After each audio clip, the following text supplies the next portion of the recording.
Guess who's back?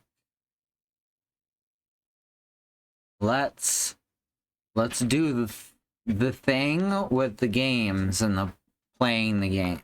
Let's play the game. That's right, you did it.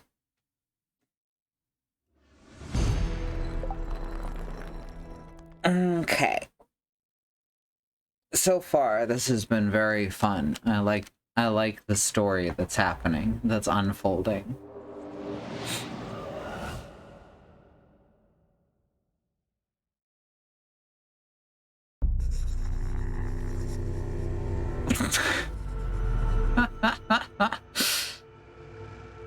Hi, Christy. Hi, Demon Dog.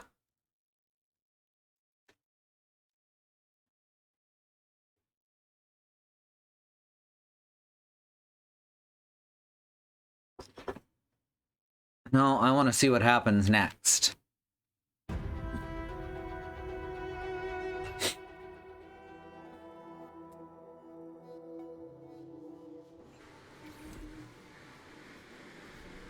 Alright, so we just got rid of that guy.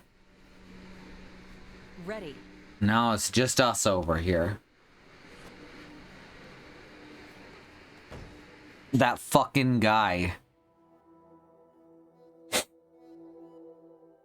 Yes, I get it. Failing a task can lead to more interesting results than if I had succeeded. Fine. We must first reach Government Square. The easiest way is via the staircase by the old clock.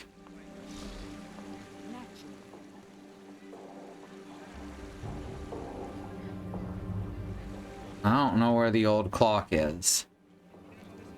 There's something going on over here.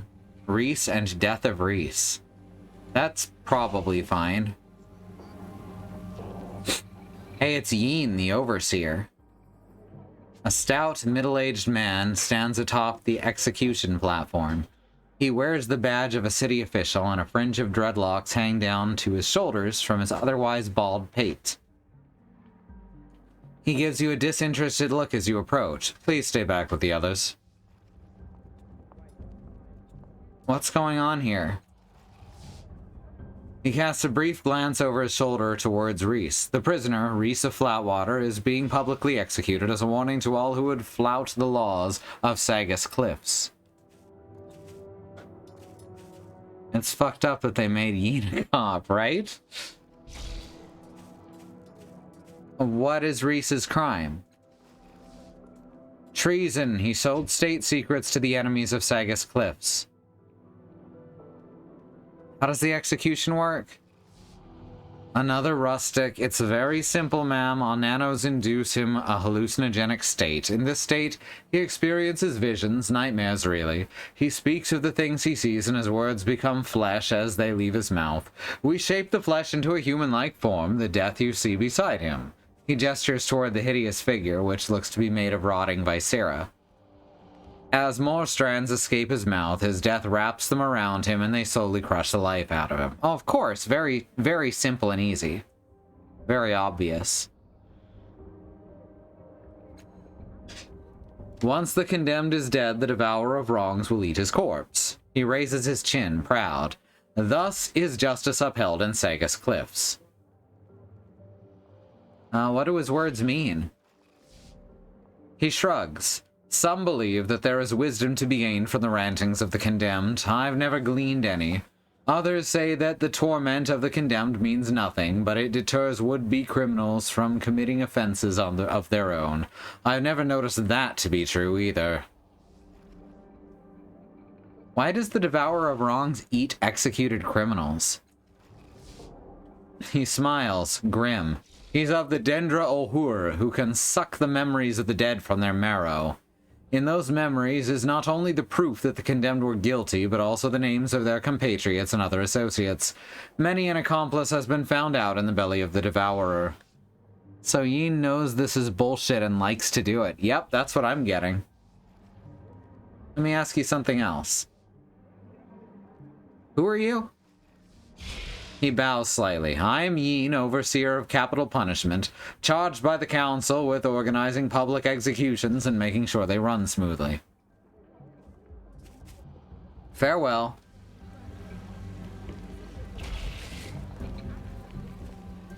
Well, I can't go talk to Reese. I'm just gonna apparently just turn back and forth over and over again. Try to wiggle into the platform.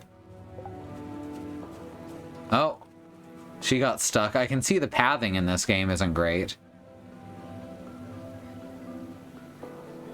Belinda.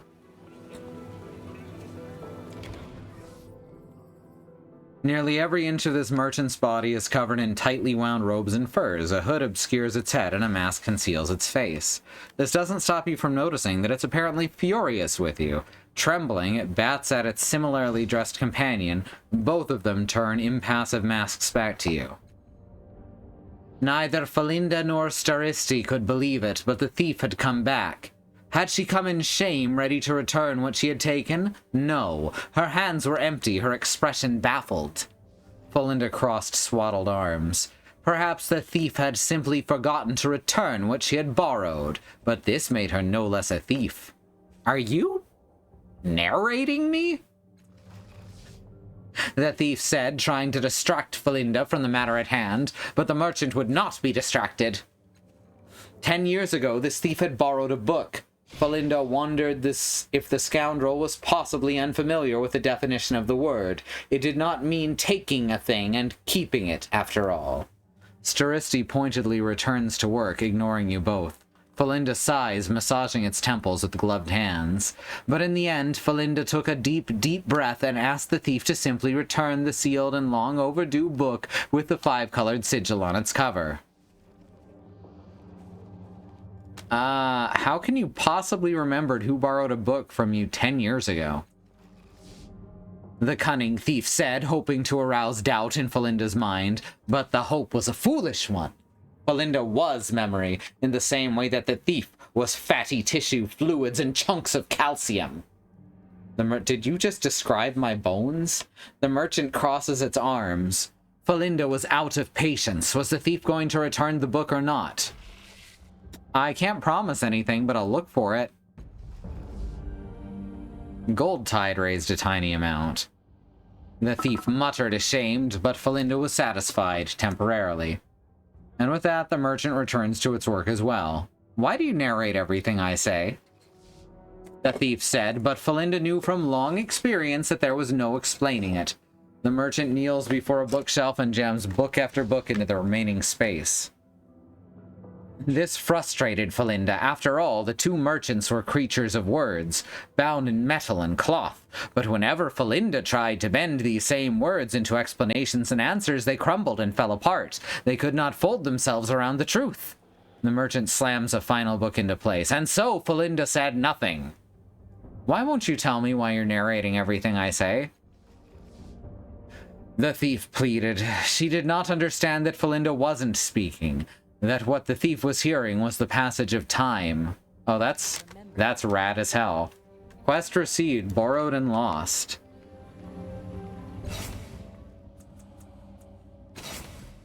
Alright, so we've got Fallen to Earth.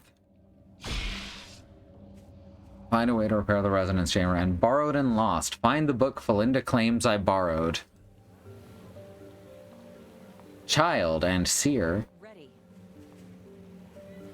Here's an arms merchant.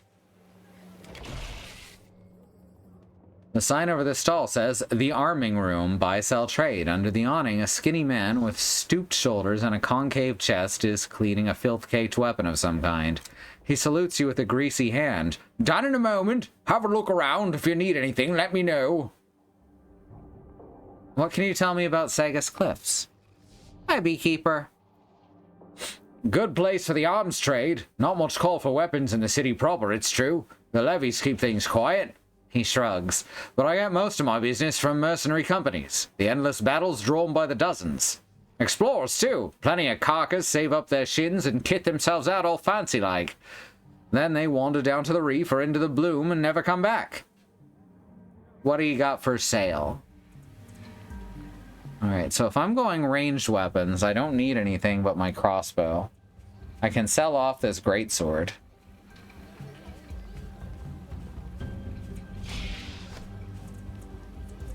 Okay, there's my money over here. Whoops. I just bought and sold again. Alright, good. I'm glad that's how that works. There's my... I'm not going to be using medium armor. There we go.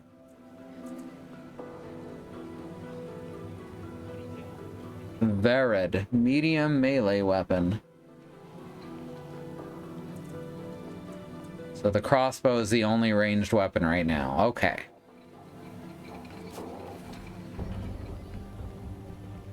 As you wish. Fine. Fine. You inch closer to the lattice of energy that holds the creature, and as you lean in, the ugly glaive with a sledgehammer slung over his shoulder shouts at you.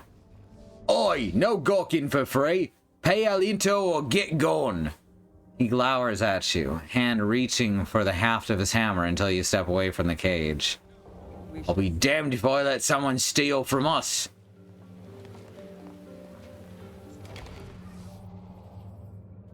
In front of you is a weary traveler whose grim visage is mostly obscured by a pointy hat. Upon closer inspection, the lines of his face indicate that he has seen much and has many tales to tell. Hello there, friend, he says. Here to see the Numenera, my friend in the cage over there, or are you just looking to spend a word or two? I'm looking for someone who can repair a complicated device. You must be in desperate shape if you're patrolling the circus talking to strangers, he says. Do you have a piece of the device? Might be that I can offer my opinion. Yes, I have this shard of crystal. He accepts the crystal shard with great care, turning it over and over in his cracked hands. In the silence, you catch a hint of wood smoke, and notice that his eyes have turned slate gray. Living crystal, he mutters at last, seeking a greater whole. Still warm, maybe alive, maybe thinking. He hands the shard back to you with a touch of regret. Interesting piece of tech, but not one I know much about. Sorry, friend. Try asking around some more. I'd like to see the creature up close. Your curiosity does you credit, friend. It'll cost you 25 shins. You know what? Let's just give him the money. Worth every shin, I promise, he says, pocketing your admission fee. Visit our guest whenever you're ready. I have some questions about the Numenera. He's far from mine, friend, Elinto says with a raspy chuckle, as you'll likely see if you get too close to his cage. He tips his hat. Go on, ask your questions. What is a Numenera anyway?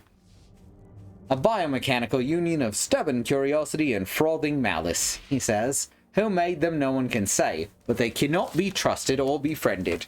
Cross their paths or thwart their incomprehensible whims and they'll kill you if they can. How did you capture the creature? Well, I suppose you could blame luck, he says. A little early to call it good or bad, though. His eyes seek the sky as he begins his story. I was working on, well, call it a trap, in a valley through some nameless ruin. Kanadu was off hunting for dinner, and I worked in a daze. Always do when I'm concentrating. A smile flits across his face. Near sunset, the trap was still in pieces, and I heard Kanadu roaring my name. I turned just in time to see our guest bearing down on me. The creature's volley of molten energy cracked off the personal barrier I had left active while building the trap, but I knew it couldn't hold. Then Kanadu leapt off the valley edge onto the Numenera's back, bashing it with his hammer. It shrieked and then night fell and the creature went still. Elinto shrugs. I worked a touch frantically, I'll admit, to finish the trap. It hadn't been designed for our guest, but as you can see, he gestures to the creature, it worked. How did you get the creature into the city? A fair question, he says, casting a lazy glance back at the cage. But a longer answer, and not as interesting as I'd like. So let's just say that the trap is more collapsible than it appears. What do you plan on doing with the Numenera when you're done showing it off? We're likely to release it and run as if every kind of demon in the world is after us. We're not trappers, see? We're explorers. And we're only in this to save up some coin for a journey across a long patch of ground. He rubs the back of his neck. Not that our motives make much different to our guest. He'll want to boil our skins once we let him go, and I can't say I blame him. Alright, let's take a closer look. The cage in which the creature floats is a simple frame that contains a shimmering, nearly transparent cylinder of energy. It emits a low hum, barely audible, that sets your teeth on edge. The container is a delicate filigree of ornate materials with no apparent controls, but surely they must be hidden somewhere in the traceries and protrusions of the wirework. You approach the cage cautiously. The monster within looks like a fungal blob mated with muscular ichthyoid. Its multiple tentacles terminate in syringes, needles, and injectors. This mass sits atop and is integrated with a floating orb of some type. It seems to be both mechanical and biological, with one system flowing smoothly into the next, a creation from some mad nightmare. The energy field darkens protectively and automatically as the creature throws itself at its walls, thrashing and striking mindlessly with needle-like tipped tentacles. The darkening is almost a strobe-like effect. Even as you watch, one of its tentacles coils back and blasts furious plasma at the walls of its cage. The cage holds, but the shields dim to prevent any radiation from the blast from escaping. What are you?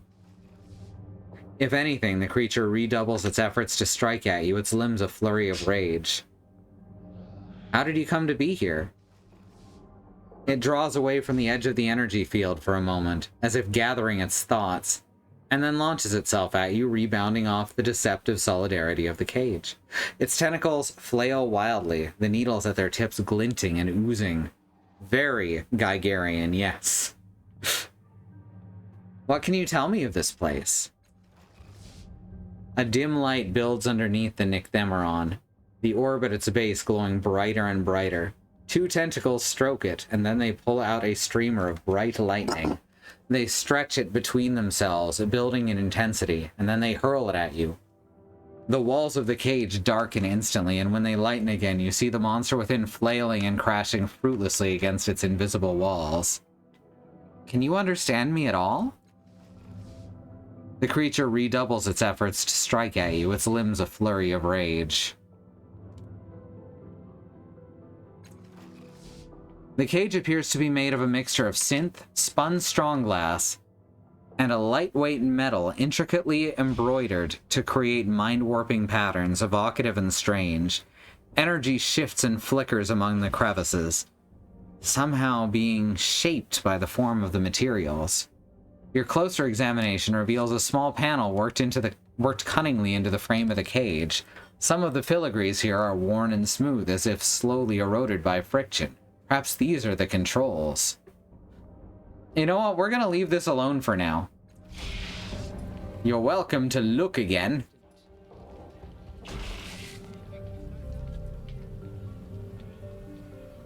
In this world, then. So, we're looking for a big clock. Yes. The genocide. Oh, goody. This person sounds friendly. This burly, armor-clad figure stands almost motionless as you approach. He regards you silently through a singular eye. The studs on his arms and the blades on his shoulders are stained and pitted with age. The squid's just there. I don't really have an explanation. When he speaks, his voice is muffled and artificial, a hollow grumble that emanates from the entirety of his helmet. I am the genocide. If you ask, I must answer. Pass on then and exchange no words.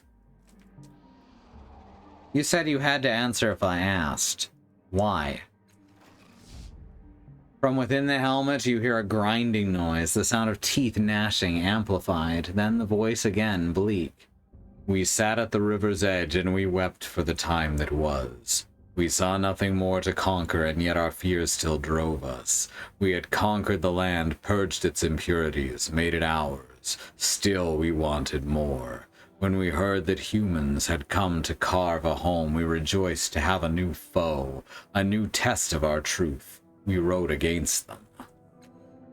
We drove them to the forge of the night sky, to the valley of Mrayolios, to the dangers of the Black Riage.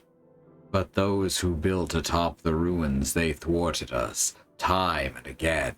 And so we brought our constructs and our deadliest warriors to the bay outside the city. We lay a mighty siege. We entered the human settlement.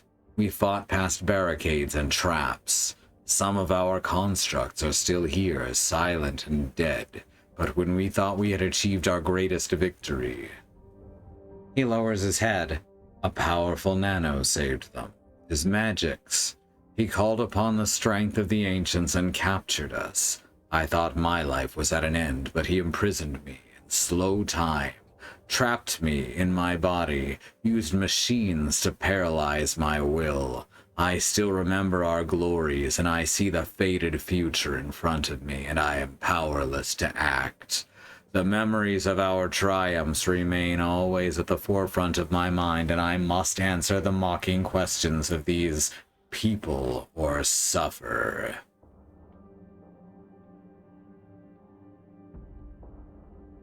Can you tell me about the nano who trapped you here? How did he stop you? The genocide raises his hands in defeat.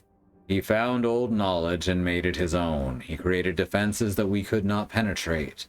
Most telling, most effective, the shield generators. He created 3 barriers around the heart of the city, and the last unmoored the city in time. When our constructs touched it, they flashed to stasis. We could not reach the city, but the city could reach us.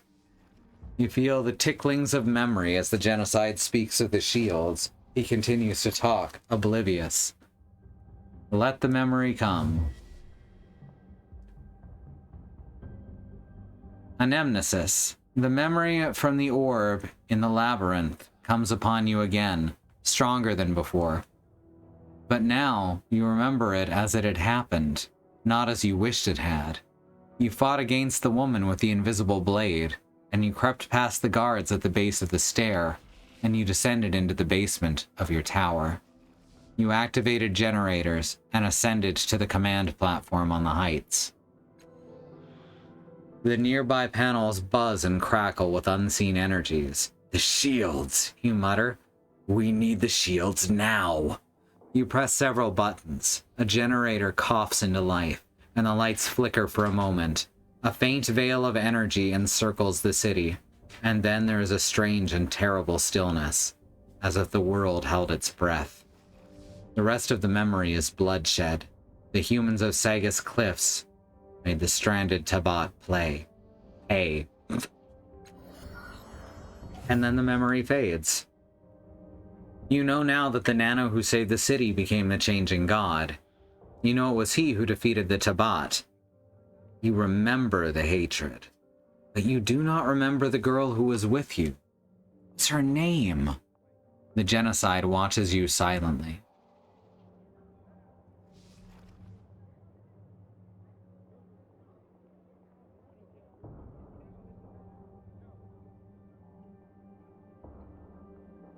The nano who defeated you was the changing god. He and his children still yet live.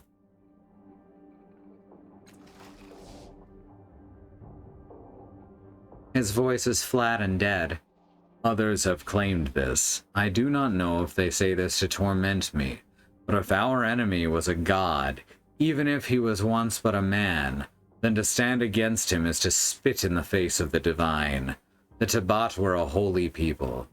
Humans do not believe it, but our rites were as sacred to us as they were profane to your kind. We accepted the will of the ineffable.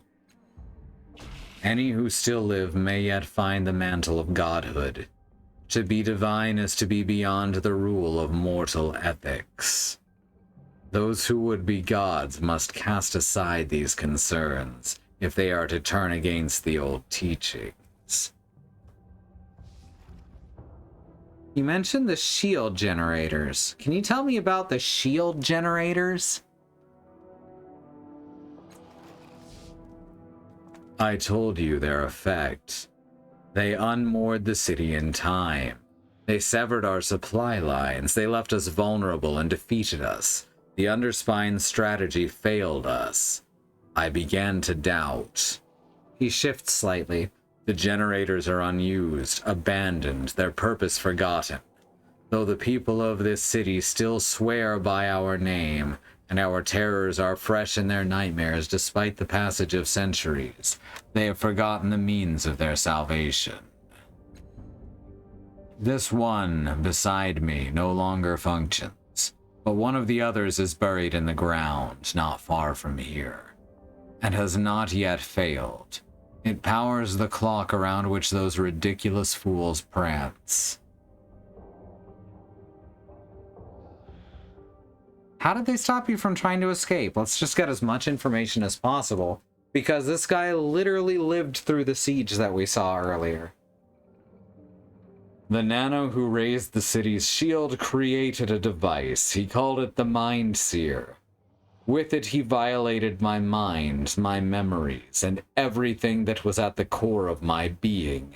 In a fit of vengeance, he tore truths from me. He made me betray my people. He rewrote my mind. He gave me perfect clarity into the past and gelded my ability to shape the future.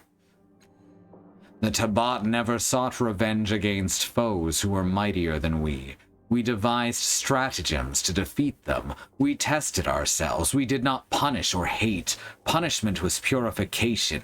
This, though, is torture. The worst of the city's refuse can mock me now. They can ridicule and jape, and I am powerful to strike them for their impudence. Then, quieter. And now they do not even do that. I have become a fixture. An irrelevance, a non-entity. I am the slave to... You hear his teeth grinding as he thinks of the perfect insult. Peacemakers. I must endure their presence and feel their corruption sink into me daily. Some foreign part of me desires it. He thumps his fist into his hand. But I remember that I will triumph over them. Eventually, they will die, and I will not.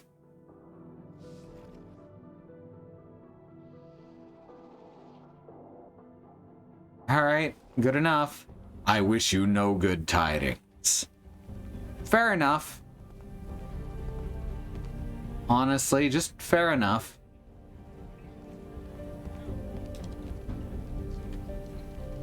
Of course. Oh good, I can WASD the camera around. As you approach the clock, there's a pause in the argument the duo next to it are having. The petite woman turns toward you. Her hair is unusual, a light, almost yellow color, and her bright eyes dominate her pretty face. Huh, blonde is, unnatural in this world, I guess. Excuse me, but my colleague and I were having a discussion, and her eyes fall upon your tattoo, and her breath catches audibly in her throat. Her partner is an unnaturally tall man, gaunt and sour-faced, his voice sonorous, with fingers that twitch and weave through strange contortions. I mean, that's what my fingers do.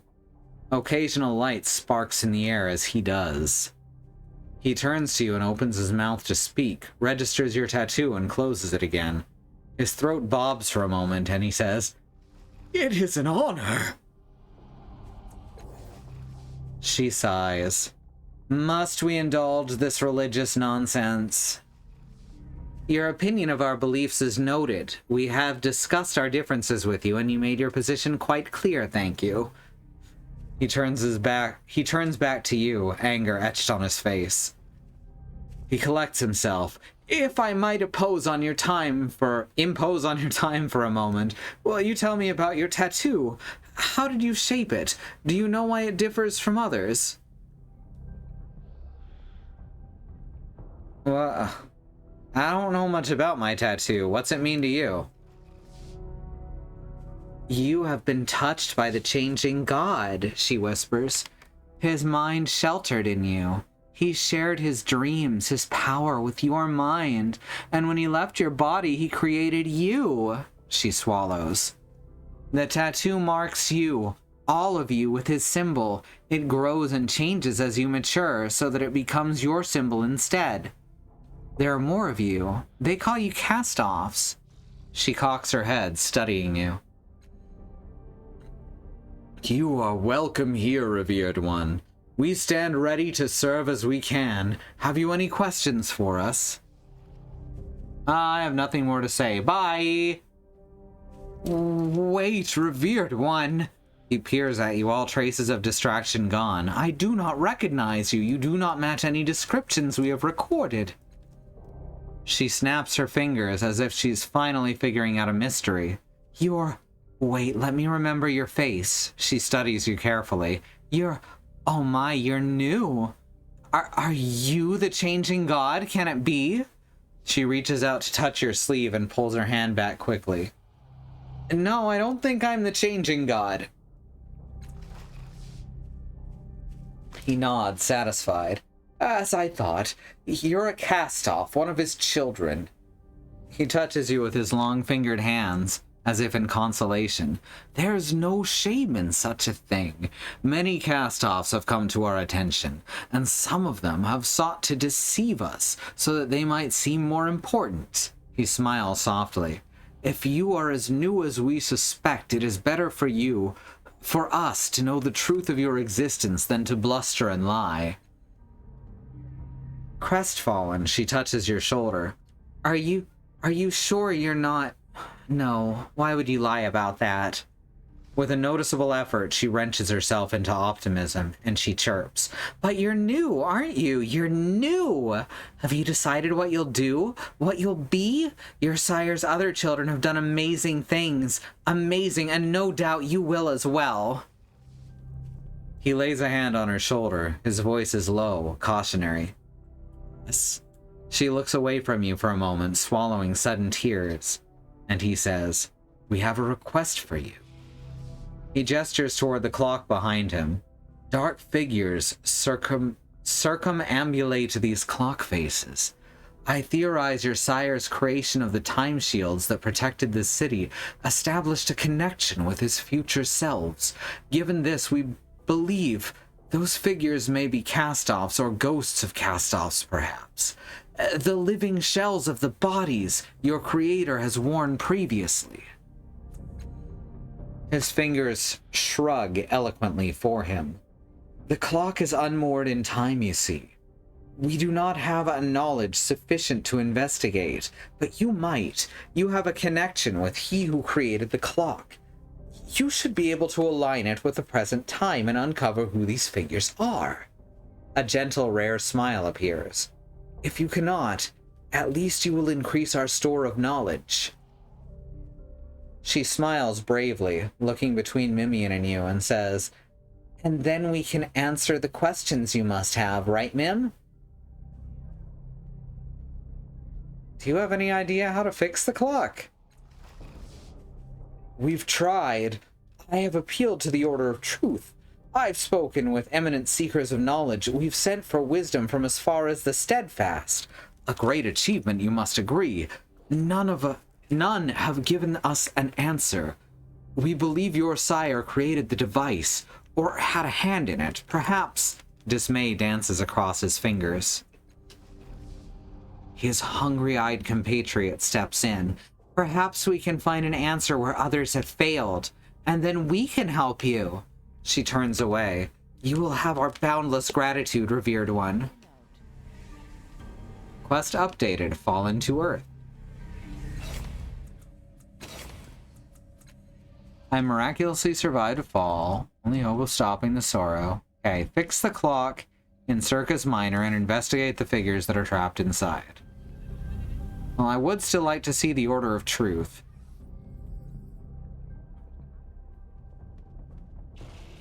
Can you tell me about the Order of Truth? I do hope we'll go there soon, she says, waving her hand in the Order's general direction.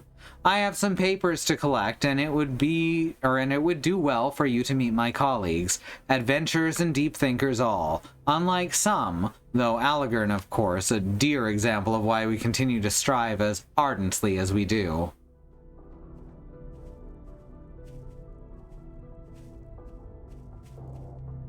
Can you tell me about Koro? He was... She pauses, cocking her head to the side. It's all mixed up, you understand. In this reality, well, I'd say he was a friend, though not a close one. She fixes her sharp gaze on you. Don't mourn the wound you caused me, child. I do not mourn my compatriots. What's done is done, and we can no more change the past than we can predict the future. Her smile is small, brief, and bitter. Not that it'll ever stop us from trying, I suppose. Alright. I do have a map, but it's just a zoom out. Is that that's Government Square. So that's probably not the Order of Truth.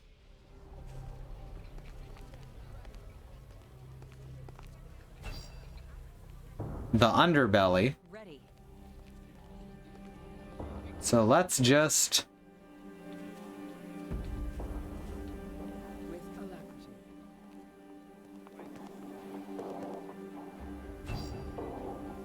Cliff's Edge. Can I walk using the map? No. Ready. I wish you could. That would be really nice. With alacrity. And also should kind of be a standard feature of games where the movement is done by clicking the mouse.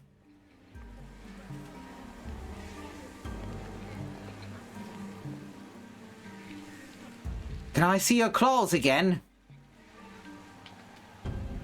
As you wish.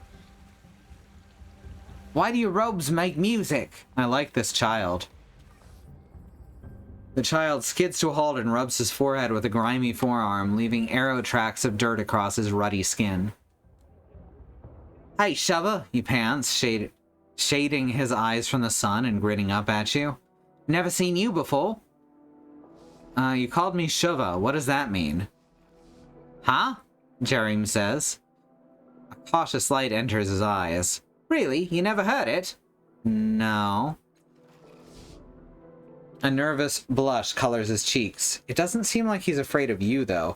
It's not mean. Not really. It's a nickname for adults. Jerim glances at your face and goes for it. Some adults are nice to kids, hey? Pat the head, here's a flower, a bit of nash, whatever. But some aren't so nice. They curse, they shove us aside when we're in the way. Kids remember shoves more than smiles, right? So shove her.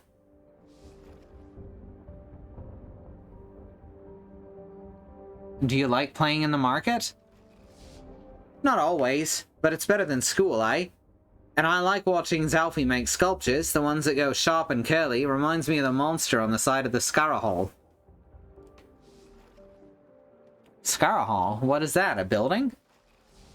Yeah, Shava, Jerim says, chuckling. It's just a building at the center of town. 1,000 hands and all, with a mural on the side, like Zalfie's sculpture, but flat, and in purple rock. Don't think you're gonna miss it if you're looking for it, eh? Anemnesis. Sweet. A wave of dizziness clutches at you, and you close your eyes to steady yourself. We're finding memories in just the most unexpected places. You kneel in a basement amid rotting rolls of carpet and broken furniture. A stack of paintings, draped in dust and mold, lean against the sweating wall. The painting in front displays the building Jerim is speaking of.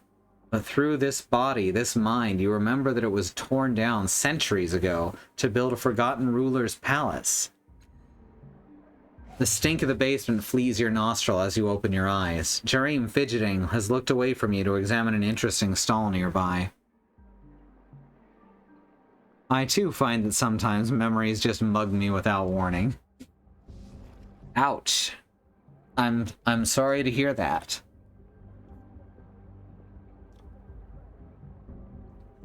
Don't your parents worry about you running around here alone? Well, parents, Jerim says, eyebrows crinkling. You mean Paja and Kellinor? They're watching me until my Mard and Cyro come back for me. What do Mard and Cyro mean? Sounds like mother and sire. Huh? Jareem says, looking as puzzled as if you just asked him what hands are for. Ma, Soiro, my parents. You asked me about them. Paja and Kellinor are taking care of me until they come back. The words tickle your memory. Your eyelids flutter. You see hands, not yours, carefully turning the crackling pages of an ancient book. The roving eye catches the words Mard and Syro, old words for mother and father. Blinking hard, you focus on Jareem once more. He does not appear to have noticed your sudden fugue, but he is not looking at you either. You keep using words I don't recognize. Where did you hear them? Jareem's face goes white. I'm not allowed to tell adults about that, or about where I'm from. His gaze steals to Paja and Kellinor, both of whom are suddenly taking a greater interest in your conversation. Don't ask, hey? And I don't have persuasion, so I would have to spend some probably intellect on it. I'm really curious.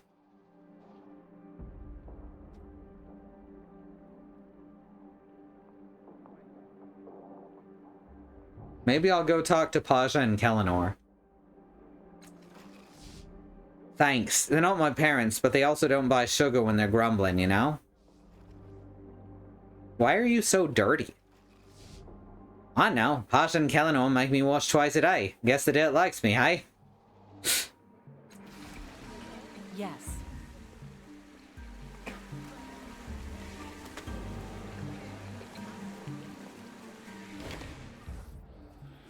This couple stands together, their shared gaze fixed away from you. No words pass between them. Instead, they share a silent language of tenderness. Their bodies turn subtly toward each other, forming a private space between them. His hand reaches for hers, and without looking, she claims it. Still looking past you, they smile together. His is a curving line carved in oak, hers as unabashed and radiant as a lantern on a starless night. This is severely heteronormative. They just gendered emotion.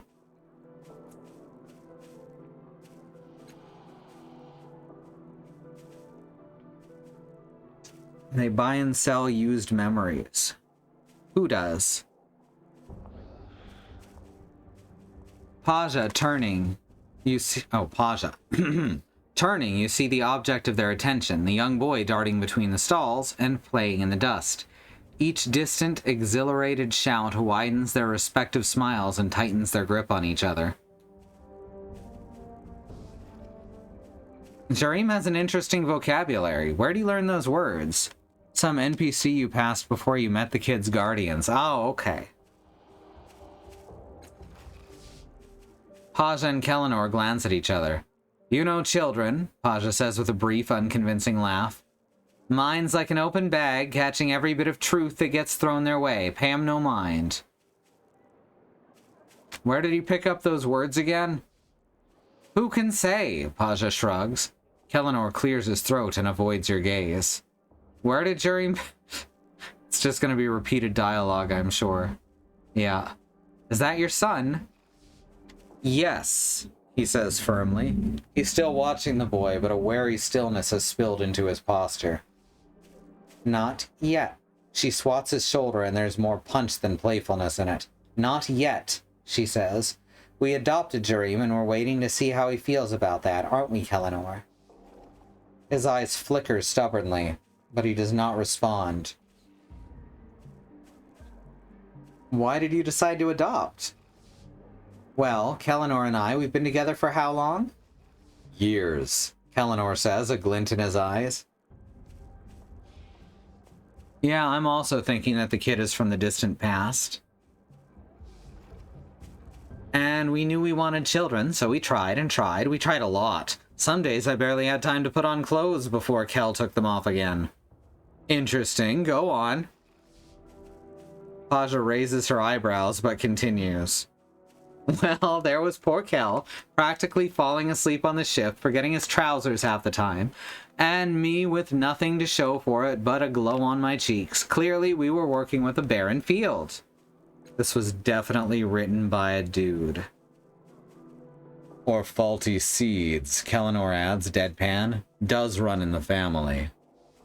So we decided to find a child who needed a home rather than getting old trying to make one of our own, Paja says.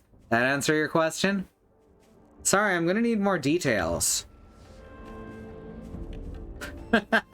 Paja says, swatting at you. I like this one, Kel. She hardly blushed at all. She leans in and lowers her voice. We get asked this question a lot, and finally we found that being explicit about the process usually makes the questions just melt away. Blue Tide raised a tiny amount. So what brings you to the city? Jerem likes it, Kellinor says. Or Jerem likes it, Kellinor says, the stern expression around his stern eyes softens somewhat. But we don't have much time between shifts, Paja explains, or money to spend on fripperies, so we bring him to the market when we can and watch him play. It's better than a night at the theater. Kellinor raises their clasped hands and kisses her bruised knuckles. Alright, well that didn't get me any more information. Edible metals, newly forged and molten. Here's Alfie.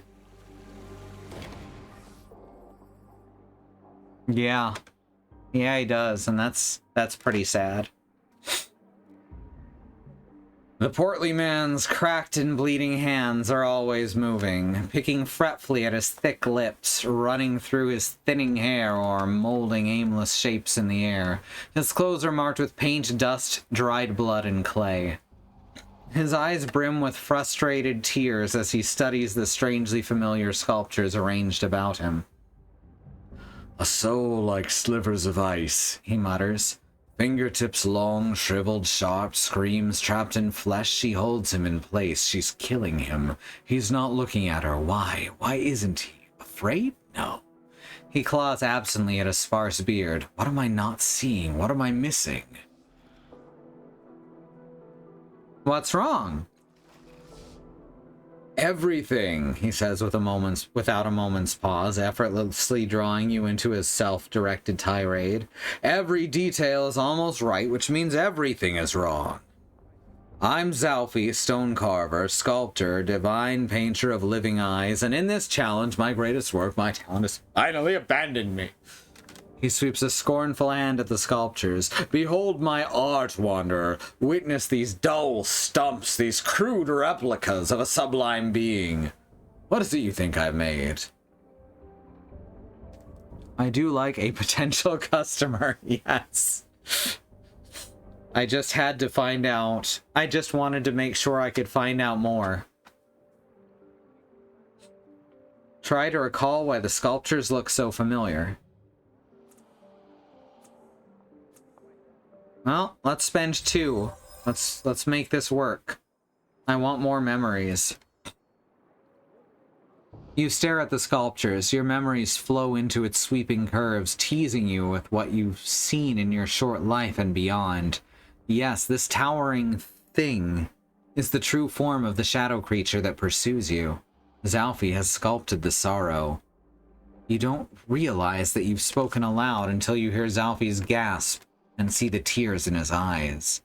Yes, sorrow or even grief is present in the work. I feel it, but where? I cannot pull it from the stone. I saw this creature on a cold night not long ago. Smoking coronas of blackened light drew me to my window, Zalfi says, shaping the scene with his palms. And there, on the street below, was she, gripping a man in her talons. Before my very eyes, she ripped his essence from him, leaving him a steaming husk. He drops his hands. But what do you care? You don't grasp the importance of capturing such a subject.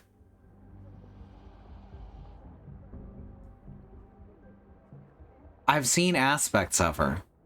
Maybe I can help you capture the details. Zalfi stares at you, dumbfounded. You think I'm trying to sculpt the killer? He says, and then immediately corrects himself. Of course I am. I've succeeded, in fact. She is beauty and vengeance incarnate. What artist worth his metal couldn't capture such a being? Zalfi clicks his tongue. But She doesn't need to be remembered. How could anyone forget such a lethal creature? Silver Tide raised. No, the source of my ruin is this damnable man. Zalfie points a trembling finger at the faceless human cradled in the statue's talons, a charred, oddly familiar pattern etched on the stone head. He stared eternity in the face and did not blink. But he will be forgotten unless I capture him here, and I cannot do that unless I know what drove him. That was the body that was inhabited just before mine, I bet. Yeah, I bet it is a pentagonal tattoo. Zalfie swallows. The moment he fell, I ran for the street. But the Dendra Ohor claimed his body and took it away, probably to their foul chapel in the underbelly. Now I'll never know who he was.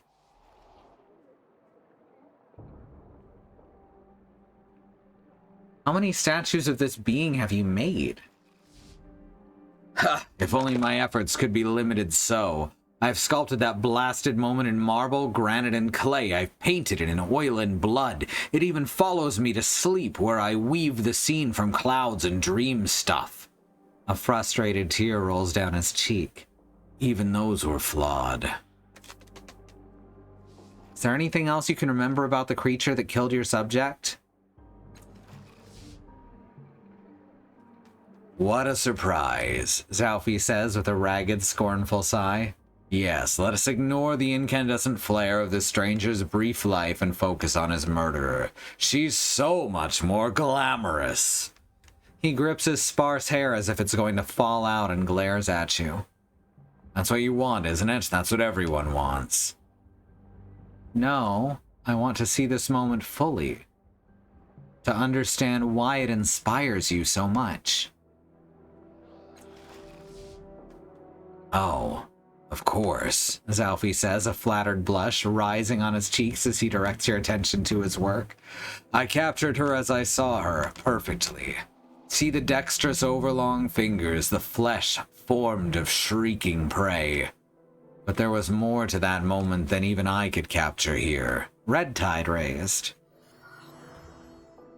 In studying her from my window, I knew that she did not belong in our world, and yet I could not help but see her there, as though she was forcing me to accept her presence.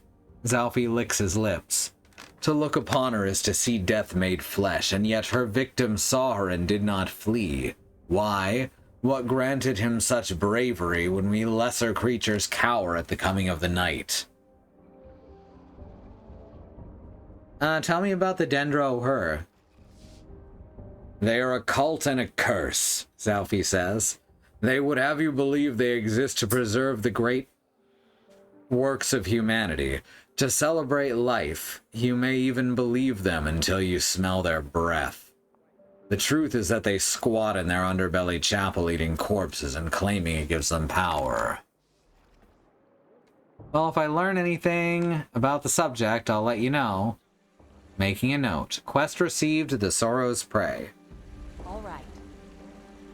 Alright, so yeah, you were very right. We got a quest to find out more about the body. Updated my journal. Exactly. Fine. This person is very purple. I like them. Good day to you, visitor. Oh, that's all? Cultist encampment, the clock. So, I guess Government Square, I think they said that the Seekers of Truth were to the left of the clock. So I guess that means that they exist in Government Square? I may be remembering wrong, but she also wouldn't tell me. Let's go.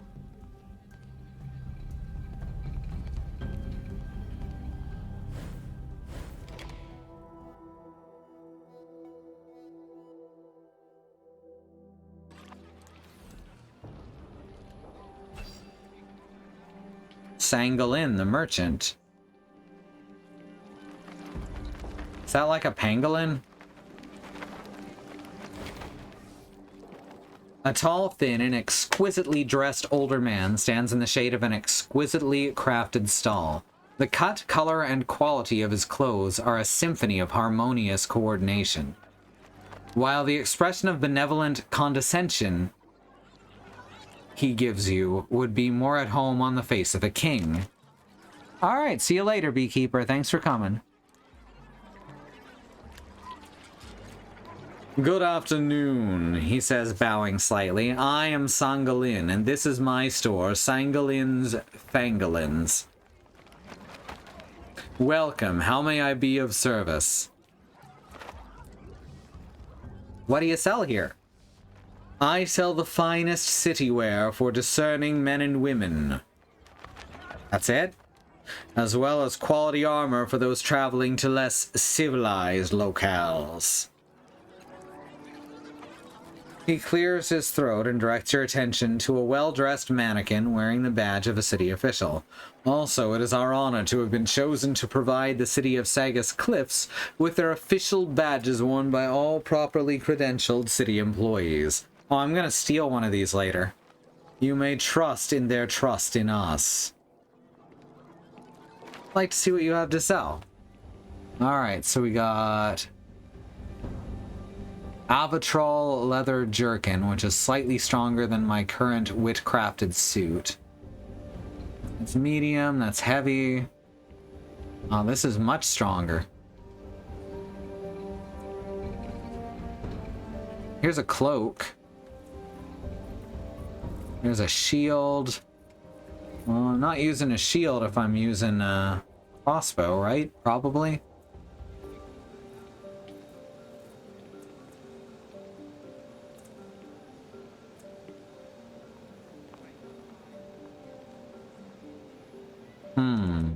If I sell this elutriated force, then I can afford the micro mesh.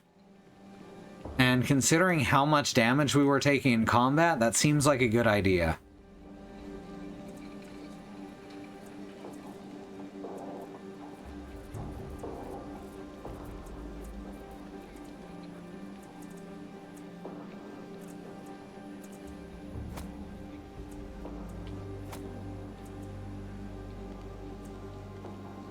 There we go.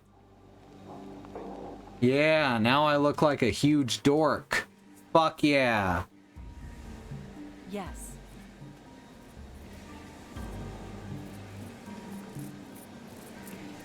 Fine. The way the camera jerks around is a little off-putting.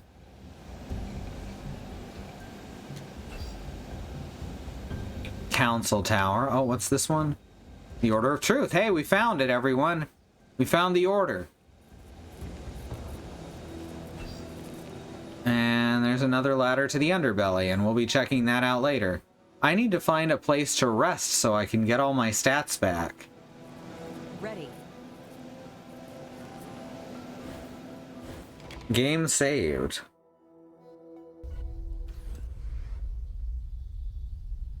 Alright, I need to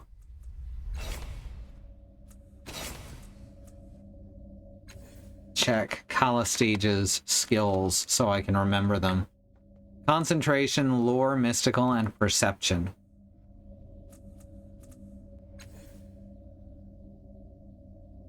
We've almost gained a level, so that's nice. 100, we only need 20 more XP. We'll probably get that in here, right? Hey, it's Snurf. Snurf! You know, from Thundercats. Good old Snurf.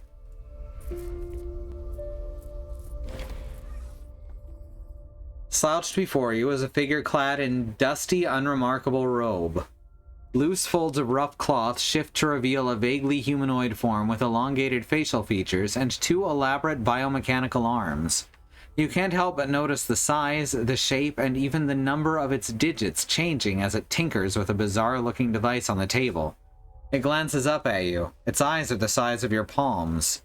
You realize it is a visitant, a being from another world.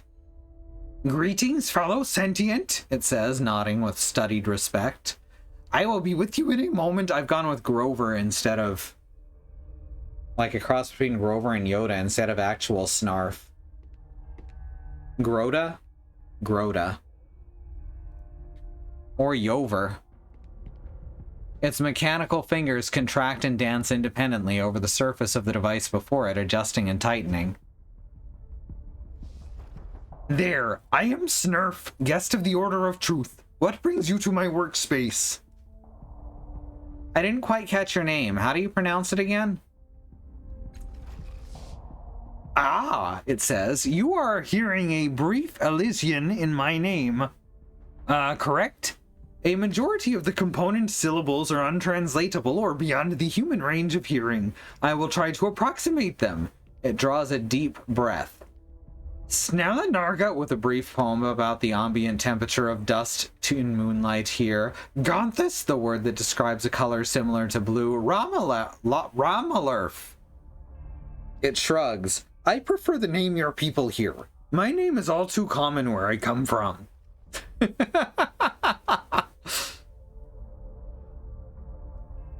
Those arms of yours are interesting. How do they function? Those are some nice arms you got there. I prefer Groder to actual Snarf. Snarf! Yeah. Snarf's voice is not fun to listen to. That's one reason I didn't watch a lot of Thundercats, was because Snarf's voice actively grated on me. I am not quite sure, It says, raising them for your inspection. Extra digits whirl out of the mechanical palms in a somewhat nauseating wave and disappear just as quickly. They seem to be as sentient as either of us, but obedient so long as I keep them busy. Otherwise, they scramble about while I rest, touching things, picking locks, strangling the odd rodent. The visitant sighs. I forced them to take up knitting.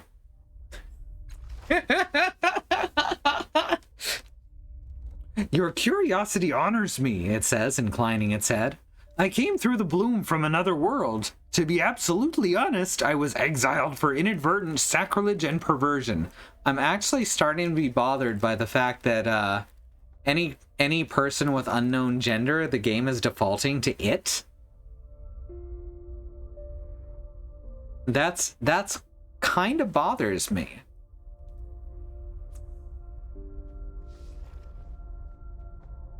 Like, it is perfectly fine pronouns if those are the pronouns you have for yourself.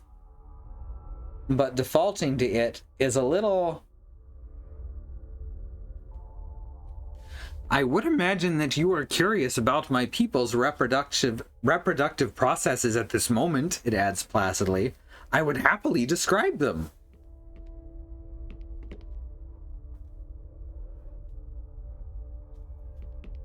I wasn't, but that sounds like an interesting topic.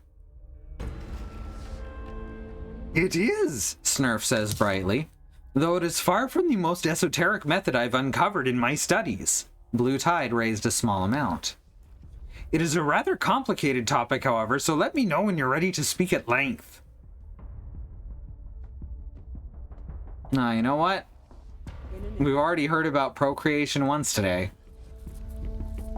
So, I'm seeing where this game's humor comes from, and it's not very funny. Of course. I was definitely enjoying it more when it was dour. The ninth world, probably green lines depict trajectories. Alright, so now that we're here, who do we talk to?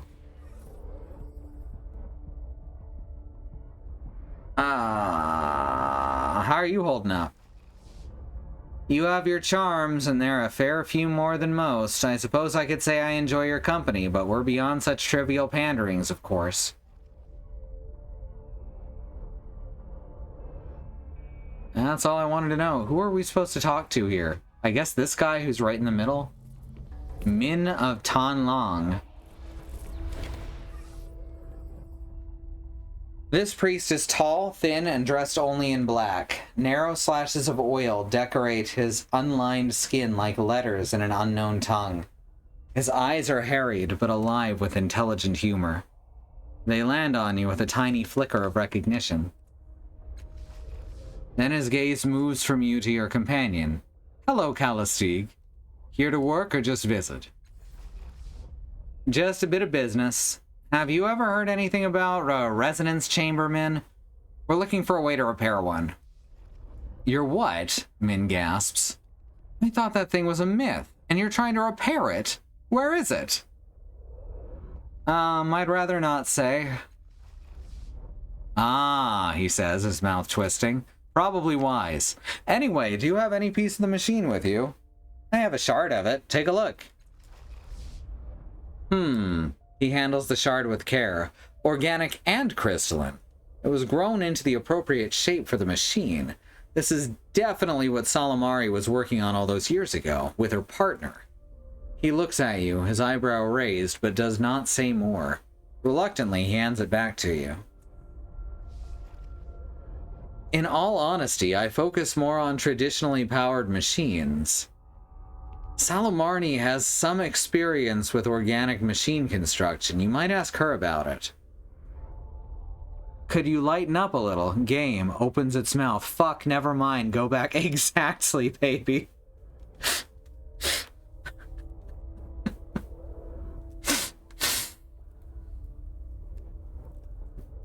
All right. Who should I ask about the resonance chamber again? Salamari, he says. She's worked on organic machine construction before. Okay, but where is Salamari? Oh, there's Salamari.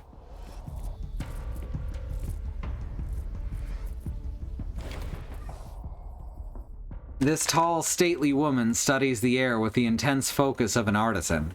She senses your approach and faces you. Concentration turns to surprise, and then awe-tinged anger. Aiden! I haven't seen you in 10 years. 10 years! I cannot begin to imagine what your excuse might be. I'm not, Aiden. Indigo Tide, that's a new one. She blinks once, twice, a smile blooms. You're a cast-off, she murmurs, studying you from head to foot with an appraising and somewhat proprietary eye. Remarkable! This is rather like visiting a house you once owned and seeing new tenants through the windows. Okay. Right.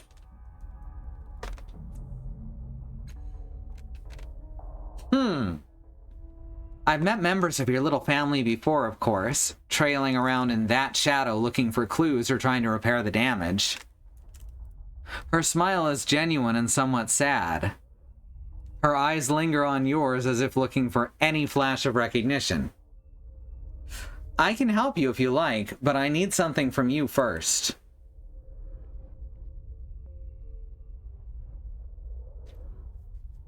I'm gonna keep going a little longer. Gonna give it another chance. This is... wow.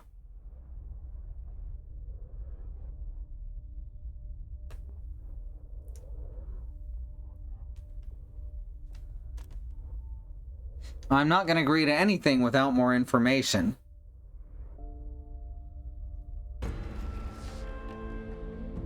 Oh, she says, rolling her eyes. Reason. Lovely. Well, think it over, she grins wolfishly, and tell me when you're ready to help. I'm trying to repair something called a resonance chamber.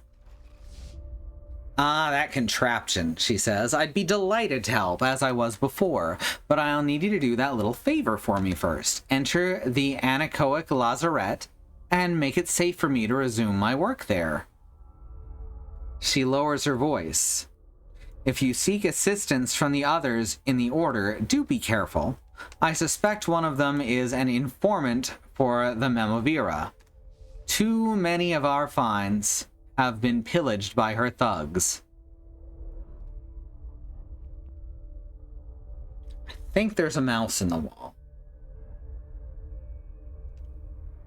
There's this specific rattle in a specific place I keep hearing.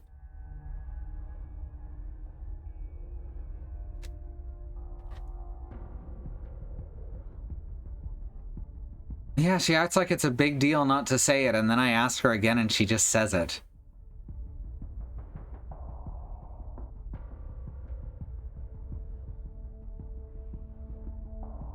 Hold on, you think there's a spy in a place called the Order of Truth? Almost certainly, she says, losing interest, but I let Min worry about that. Spies aren't a problem if you never share your secrets.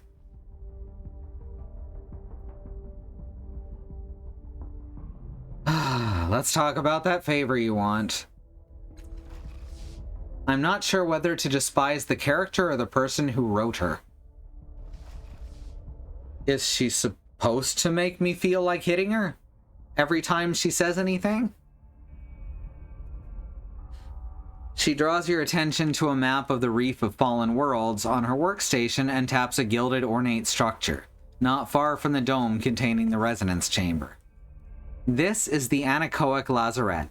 It's been hopelessly sealed since the dawn of the Ninth World until, she smiles, I managed it in a week or two.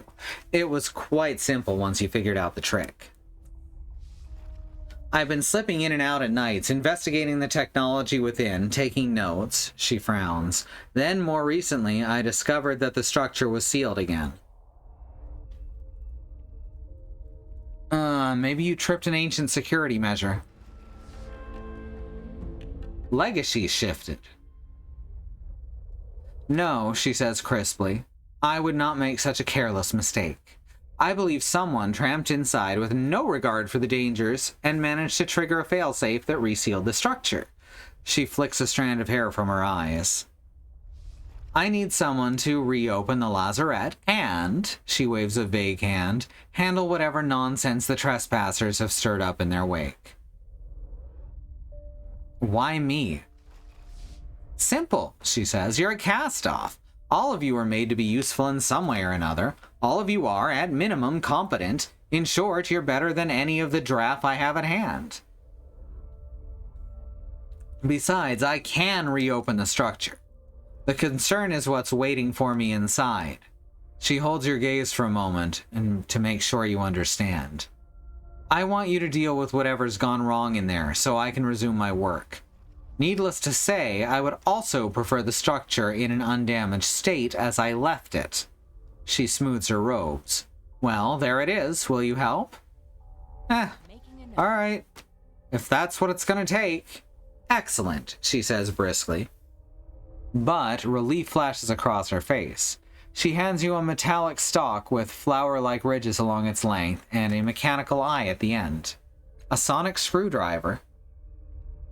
This, as you likely know, is the Eye of Mlox, and how I originally accessed the structure.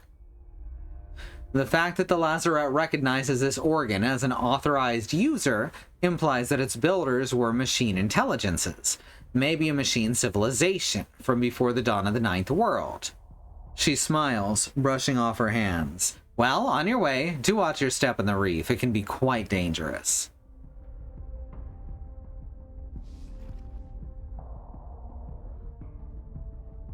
I have some questions about the Changing God.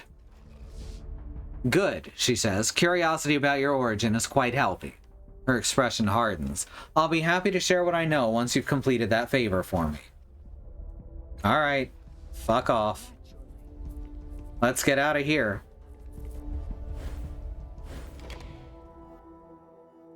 Why did he have me come here again? I guess she thought we'd be dealing with Min. Now, there's got to be somewhere that I can rest, right? Red Thicket. Yes. Can I rest in the Red Thicket? Gibra the Ambassador. Not now, please. Oh. I guess that's a no.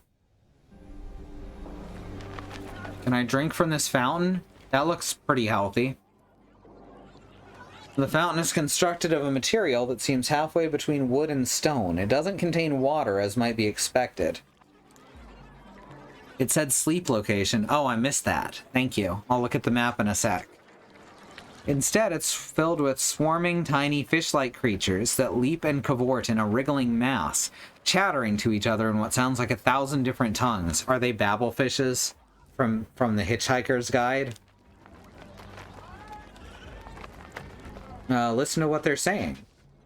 You fold your arms, listening intently to the fish jabber at each other. It sounds like a cloud of nonsense syllables mashed into baby speak. A few oft-repeated sounds tug at your memory until something unravels. You stand before a rusty intelligence terminal, surrounded by crooked ruins. Laying unfamiliar hands against the cracked glass, you speak words in all the languages you know. This takes some time. The terminal awakens at the sound of an ancient, guttural greeting. You recognize it immediately as one of the words the fish-like creatures are babbling cheerfully at each other. Let's spend more time listening. The fish-like creatures continue to gibber a song of melodic syllables and broken words. Let's try and catch one. Ooh, that's tough. It's okay if we fail. I don't have enough speed. Failed. You thrust your hand into the slimy mass of creatures, but they easily slide out of your fingers. The fountain, now that you're looking at it, is unfathomably old. So that was not more interesting than succeeding. I feel lied to. Alright, sleep location. Sangolin, Red Thicket. Council Tower, Ladder to the Underbelly, Order of Truth. Oh, okay. So... that's just saying that that's what a sleep location will look like. So I've got to look around till I find that symbol. Maybe there's one this way. As you wish. Towering above you is an enormous archway of metal and synth. Energy pulses through the structure, spilling from thin, transparent panels in subtle shades of gold and cyan. It appears to be dormant, but very much alive. The archway emits a low and constant hum just at the edge of your hearing. Across the top, illuminated words are inscribed, "The House of Empty Time." Heavy, rope-like cables connect the archway to an ancient device nearby. Try to activate it. You scan the parts of the arch that are accessible from the ground, but you don't see anything that resembles a control device. Finally, you give up your search. If the arch can be activated at all, the method is unclear. Alright, so that's gonna come into play later, I'm sure. Alright, let's search other parts of town. There's gotta be somewhere I can sleep, hopefully for free.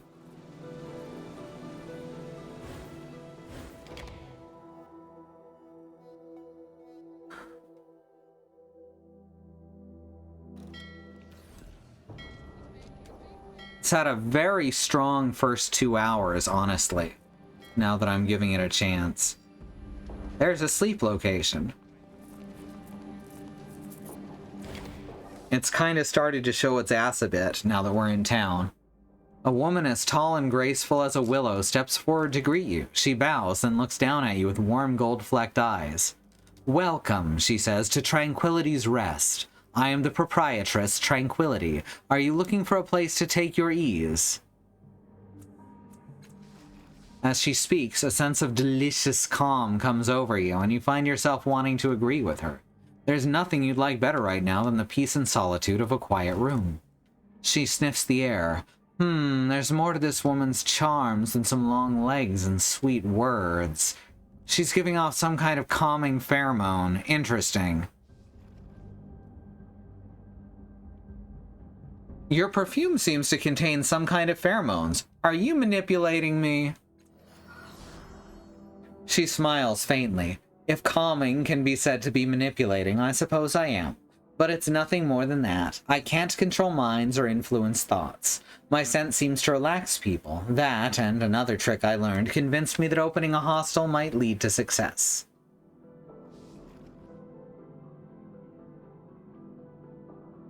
Could you use your calming abilities to put me into a trance?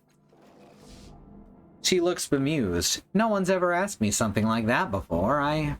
She shakes her head. As interesting a proposition as it is, I must refuse, for fear of some complication or retaliation for the same. So I saw a guy run in behind me and I instinctively thought, oh, it's another player. Alright, let's talk about something else. I'd like a place to sleep. 20 shins per person. Holy crap.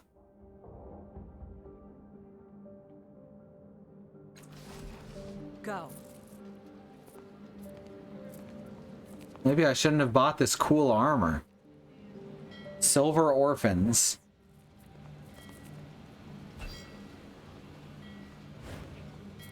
In an instant. Well, maybe there's a cheaper place to rest in the underbelly. Yes. Or at least maybe stuff to loot so I can get enough money to sleep. Fine.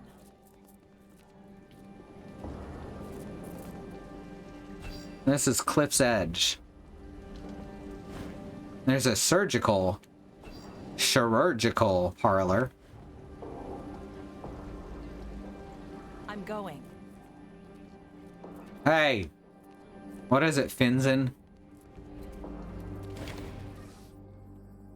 Everything about the slender young man says thug, from his scar-slashed eyebrows to the calloused hand hovering over his hip, where a dagger would hang, but he doesn't have one. Instead, flour cakes his hands and a single apron string hangs from his pocket. He is, apparently, a baker.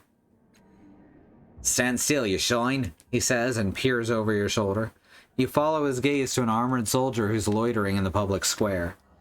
That levy's been following me for days. Can't even stop for a piss without checking side to side.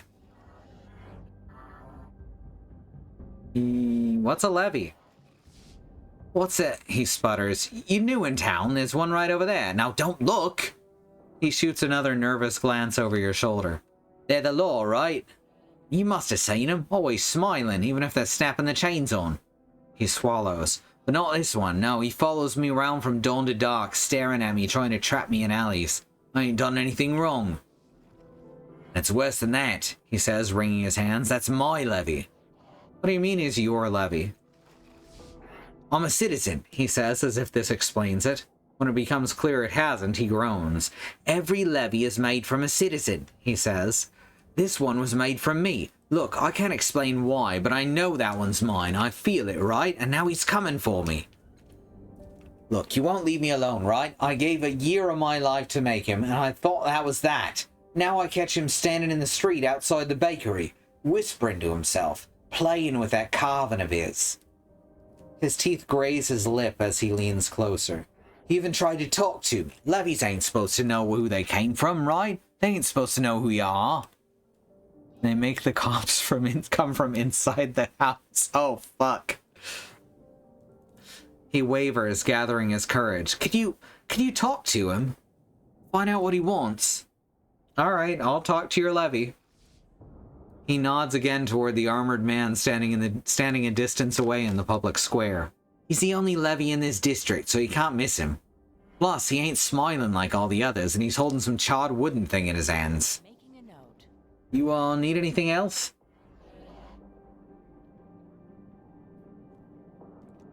What is normal behavior for a levy anyway? He hesitates, raising his hands as if he's trying to contain his response before he lets it escape his mouth. They work for people who make the laws, right?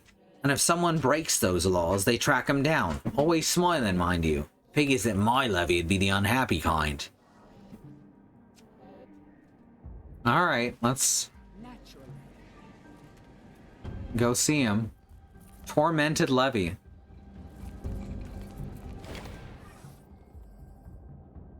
The face of this armored man is oddly generic, almost as if it was designed to be forgettable.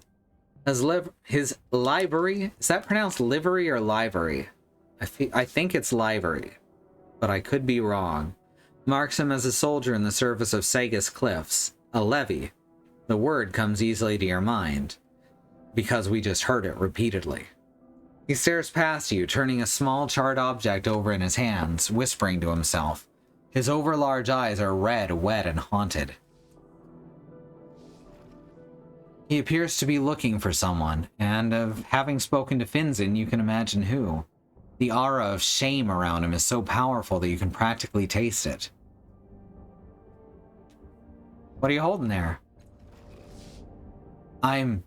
he says, then grimaces as though his words hurt him. I'm holding my shame. His hands unfold one bloody, soot-covered finger at a time. A crudely made wooden bird lies there, painted in pinks and pale blues, charred around the edges. That bird represents your shame? Represents? No. This is my shame. And I'm holding it. He swallows. I can't put it down. Finzen sent me to find out why you're following him. Yeah? He says, the despair melting away. In that moment, he looks like a child with a child's desperate hope. He knows too, doesn't he? He sees what he did, what we did. Tears leak from his eyes, trailing down into his mouth as he continues. When the machine ripped the year from him to make me, I felt the choices unraveling before me. He hugs himself. I see them coming. None of it can be changed. I'll remember that. Tell him this, for me. The Gillam Manor job did happen. Servant caught him, called the levies. They chased him, and he set a fire. His eyes squeezed shut. The fire spread through the neighborhood. People were trapped. People screamed. His hand clenches over the charred toy bird in his palms with a soft crunch. Please tell him. Tell him I'm with him in the dark, hiding from the mobs, sobbing. Tell him to give me a different year, a better one. There's a lot of really metaphysical concepts in here, and I'm trying to figure out why I like it less than I did in Sunless Skies. I think a lot of it is that it's very definitely seems to have been written by cisgender dudes.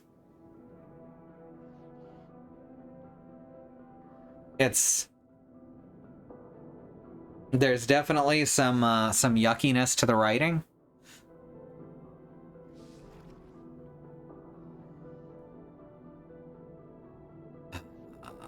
What kind of year do you want from Finzen?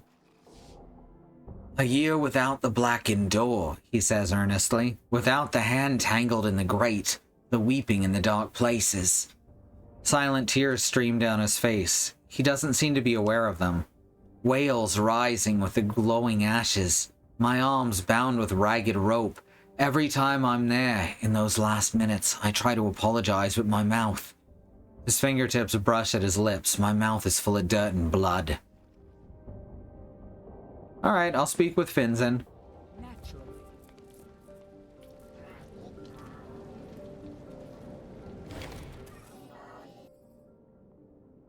Did you find out anything? He asks, eyes darting around you to check on the distant levy.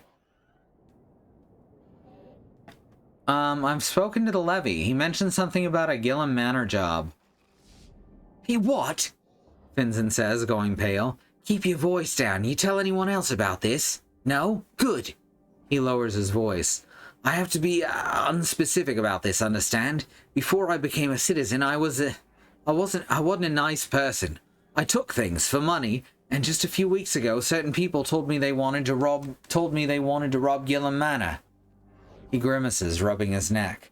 It's gonna do it. But then I became a citizen. Gave up a year of my life to create the levy. That levy.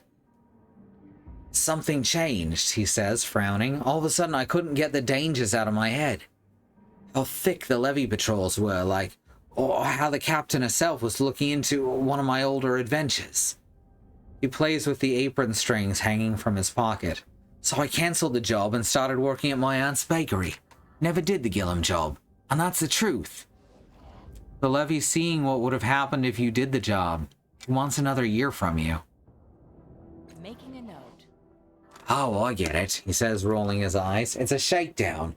Give me a year or I tell them what you did. Well, I ain't done anything. I never killed anyone and I don't owe them nothing. I can't keep handing out years like they're free.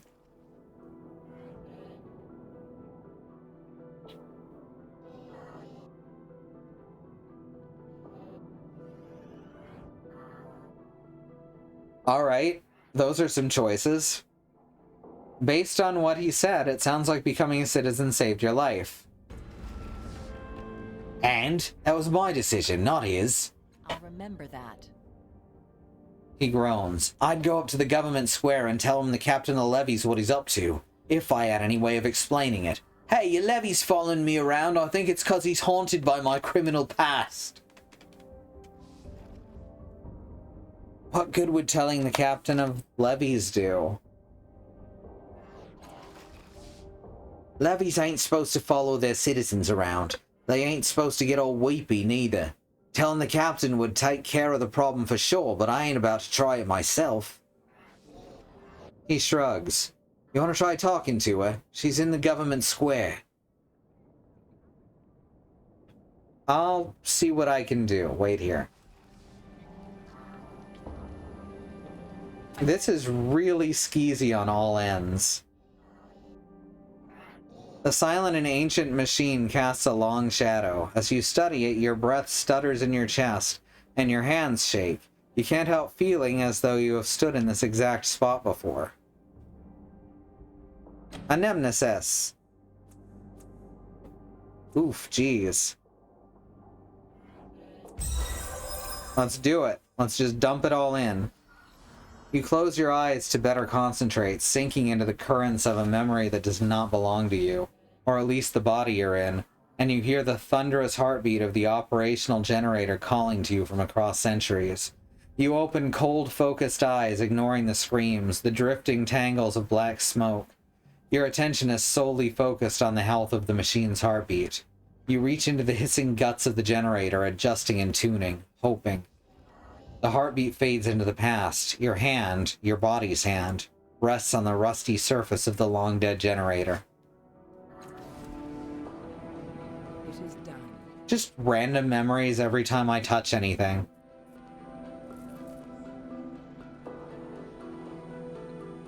Go.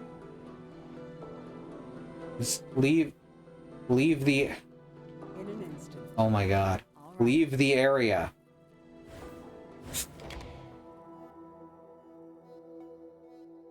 The exit links are a little janky. That was the worst trouble I've had. But it's been happening a little bit where I've had to click several times or readjust. Just most of the time.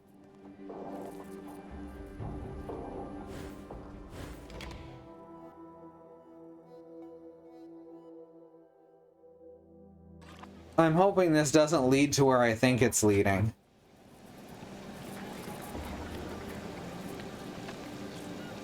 All right. I need to find the captain? Is Sigyn the captain? I don't see anyone named Captain.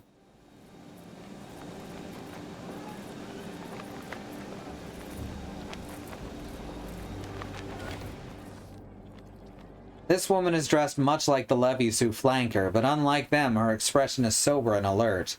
Her hair is cut short, the corners of her eyes wrinkled with crow's feet. A little swarm of mechanical drones circles around her, buzzing messages in her ears. She whispers replies in return, and every so often one of them whisks away, disappearing into the city. What is it, citizen? She pauses, eyes darting to your tattoo, then to your face. No, you're the one they call Aiden. I heard you were in the city. You sense a sudden wariness in her. It's been 10 years since your last visit. I was too young to know you then, but the drones remember. 10 years ago, you couldn't have been a child. You're not that young. I'm younger than I look. Not like you. The years don't touch you, do they? If you don't mind telling me, what's your business in the city? I'm trying to escape a creature that's hunting me. Smoking tendrils, grasping talons, a towering nebulous shape. She sees the look on your face and nods. I've seen it, but only through the eyes of a drone. Not long ago, it killed a man in the streets. A man with the same mark you bear. If anyone else knew, there'd be panic. Even if it's only hunting people like you. I haven't told anyone, not even the council. Another drone swoops past you, stopping just short of the woman's head. It unleashes a series of raspy buzzes and squawks. She whispers something to it, then glances back in your direction. What was it you wanted? I met a levy in Cliff's Edge that's stalking a man called Finzen. It wants an extra year of his life. Updated my journal. He wants what? Her eyes widen in alarm. She whispers something to one of the circling drones and it zooms away. Sometimes the levies go wrong. They take a bad year from a citizen and turn out flawed. We never let them live when they get like that. You seen the little talismans they carry? The symbols of the year that made them? If the year is bad enough, they become that talisman shaped in flesh. Monsters that hide in the city and try to bring about the horrors that would have been. So they're cops. You can tell this Finzen that he's safe. I've sent a squad to bring in the levy. I'll never see it again. Okay. That was weirdly simple. Farewell to you, whoever you really are. I expected there to be something there. Are we gonna come back to Finzen being dead?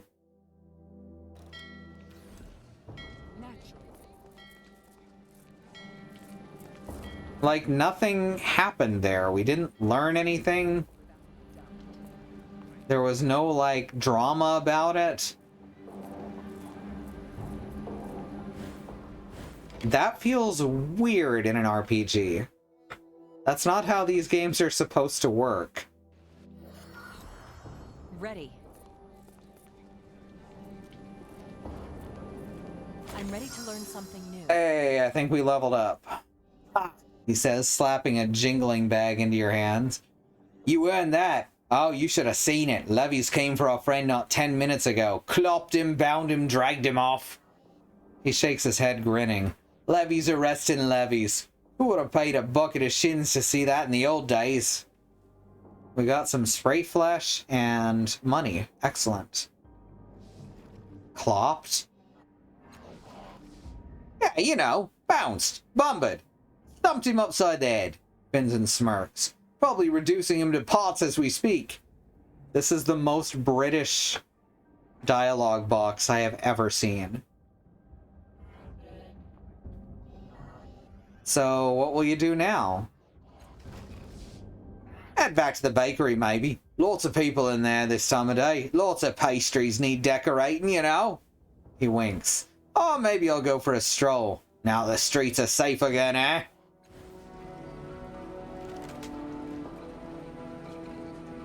That was strange. Spend your experience by clicking the plus button. You can choose between 4 advancement steps. When you gain all 4 steps, you will increase your tier, unlocking a new selection of abilities and other bonuses. Cool. Alright, so select one of the following options to spend your experience points. You can select each option once per tier. So Edge basically gives me a bonus on checks for a particular stat so that I don't need to spend a point of effort. Stat pools obviously increase my stat pools. Effort obviously increases effort. I don't know how that works. Let's go to ability or skill. This seems like the most important thing to take right away. Improve or picking a new skill or improving one of your abilities. You can only do this once per tier.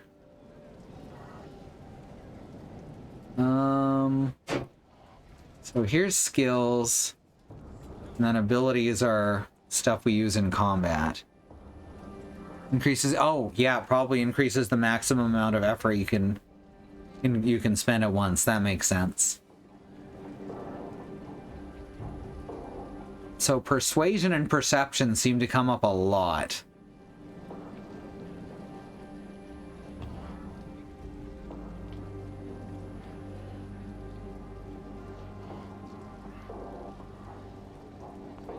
I kind of want to do stealth. I feel like that'll just be a good idea in general. And initiative is also important. Intimidation, healing, deception, concentration, running. What do y'all think we should do first? Stealth, persuasion, perception, and initiative all seem like good things to grab.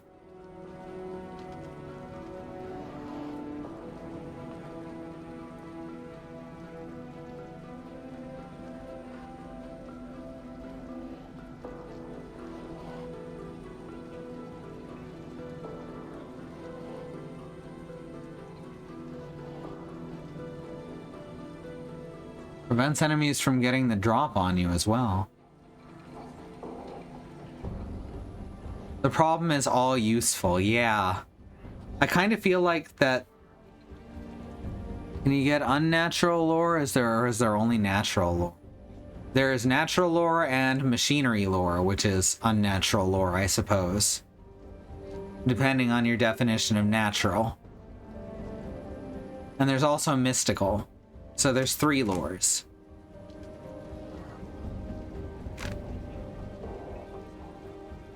I'm feeling like...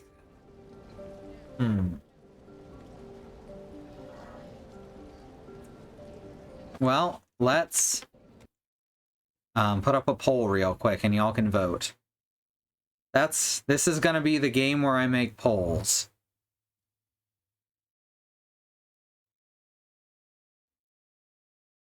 New poll. Which skill? Persuasion, perception, stealth, or initiative? And here we go.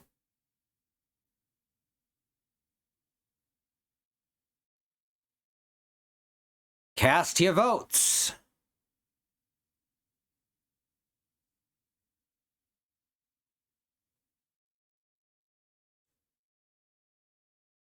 All right. Ooh, we got a close race.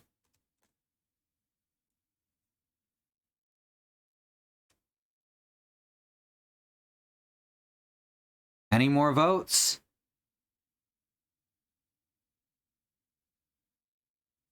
Got about 20 seconds left. I don't know how long we're going to be in places that primarily use perception checks. There is that battle with the thing coming up. That's true.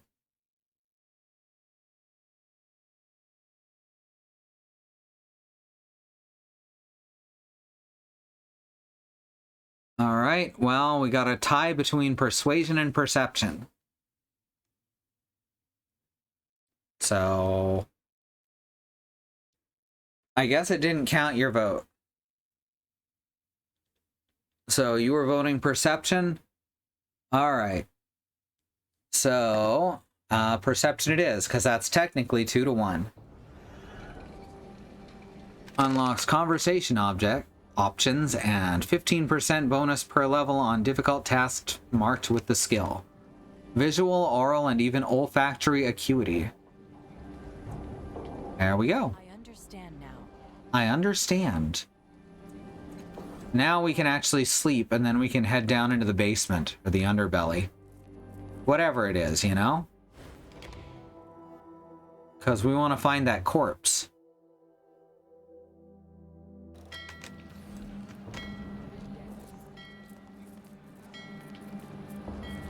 Oh wow, look at the time. Right after I sleep, we'll take our break.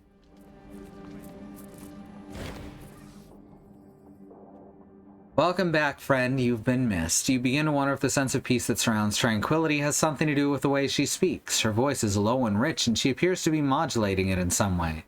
The technique is subtle, but the effect is profound. I'd like a place to sleep. Give her the money. 40 shins. 20 per person. At least she's only charging, That's the stuff. At least she's only charging Cal once.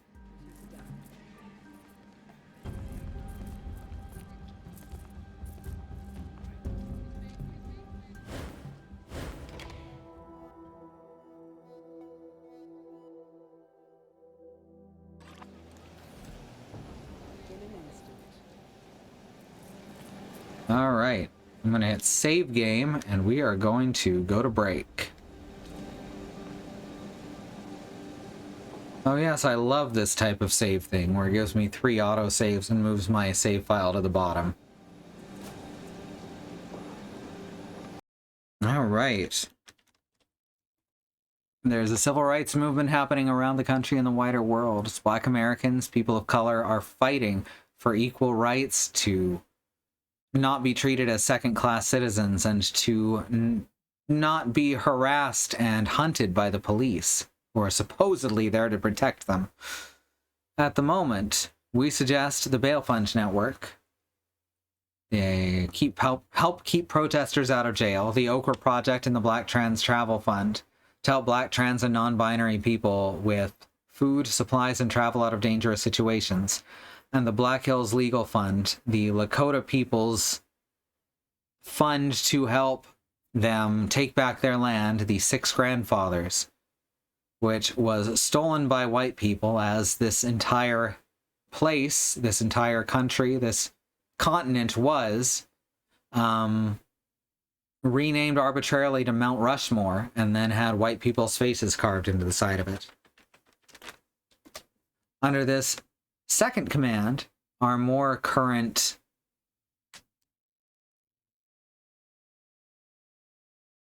my brain's going dead. I've been streaming too long. I can handle another half hour. More current campaigns. There we go. I won't be able to handle much more than another half hour. So we have here more current campaigns. So please check those out as well. This is kept up to date by Christy, my sister-in-law, Christy September, in the chat. If you have anything else that needs to go here, please let her know. We're going to go to break. Be about 5 minutes or less. And we have no stance on ad blockers. See you soon.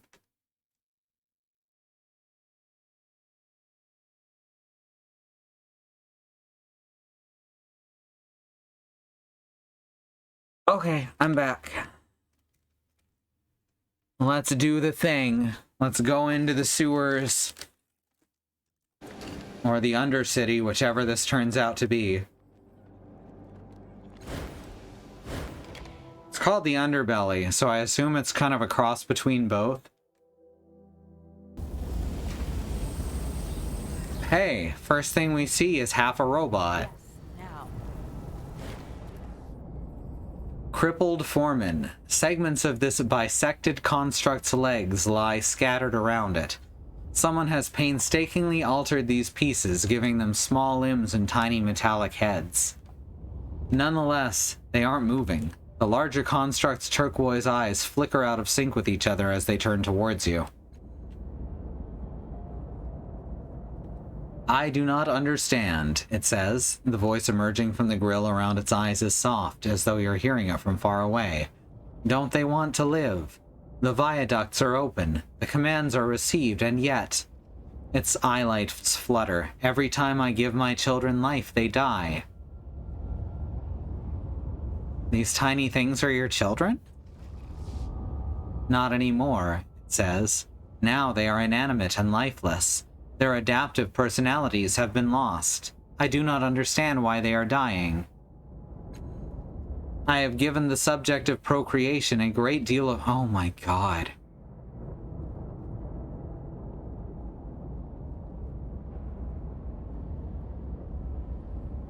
This is the third person in 2 streams. In fact, they were all on this stream, I believe. This is the third dialogue about that wants to go deep into the subject of alien procreation.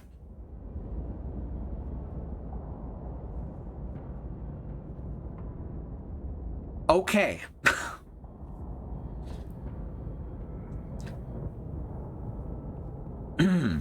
I have given the subject of procreation a great deal of thought over the last century, and there are no errors in my calculations. My assistant Tarnish built my children's bodies to my precise specifications. Their intelligence reservoirs are shielded against permanent loss. Its eyes look away from yours, as if it's embarrassed, and I want them to live. That should be enough.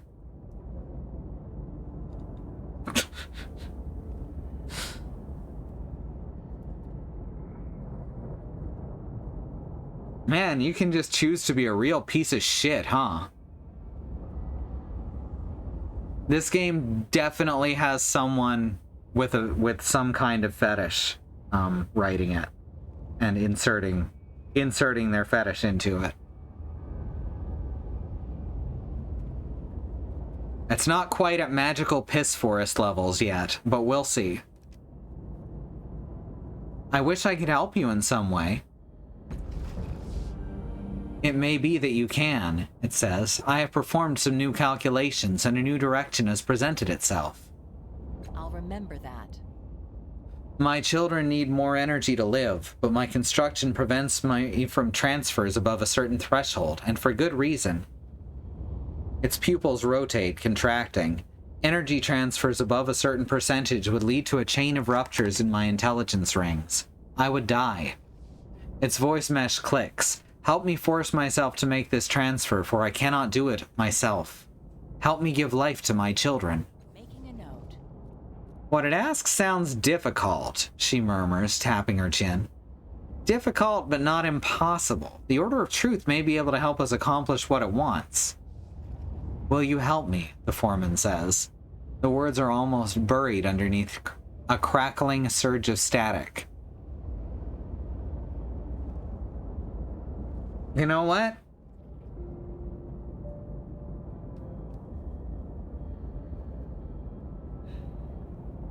I think I'm gonna pick a different game to stream next week. This is so many fucking things. And it's not getting better. And I feel like it's going to keep getting worse. So I think we're gonna call it there. And we're gonna do something different next time.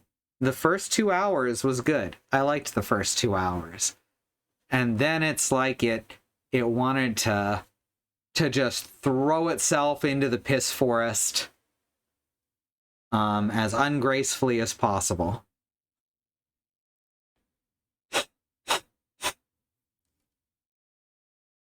All right. Thank you everyone for coming. I'm glad you were with me on this journey. It was quite a journey. Here's our schedule. Let me go over it with y'all. Oh, shit. Tomorrow, Katie's going to be starting something new. Saturday, someone on the Xenon Fiber is going to be playing Kingdom Hearts. Sunday, Christy's going to be playing Metroid Dread. Monday, Andy on their channel, Andymonium, will be playing Ollie Ollie World. And our wildcard stream will then happen. Tuesday, Annie's going to play Skyward Sword.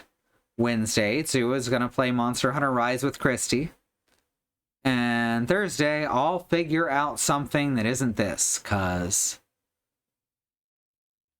this has some problem. Here's our YouTube channel. Hundreds and hundreds and hundreds of hours of video. You want more streams to watch? There is so much VOD there. There's video on demand that you can demand for days, weeks, months.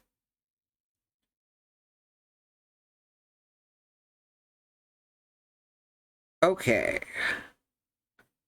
I'm honestly just taken aback by just the sheer number of poor choices thrown at me over the past 2 hours.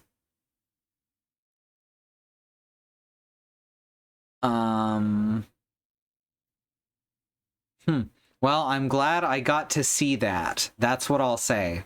I'm glad I got to see all of that, because that sure was something. If you want a crash course in how not to write a video game, I think this is a good place to start. Or any kind of story, really.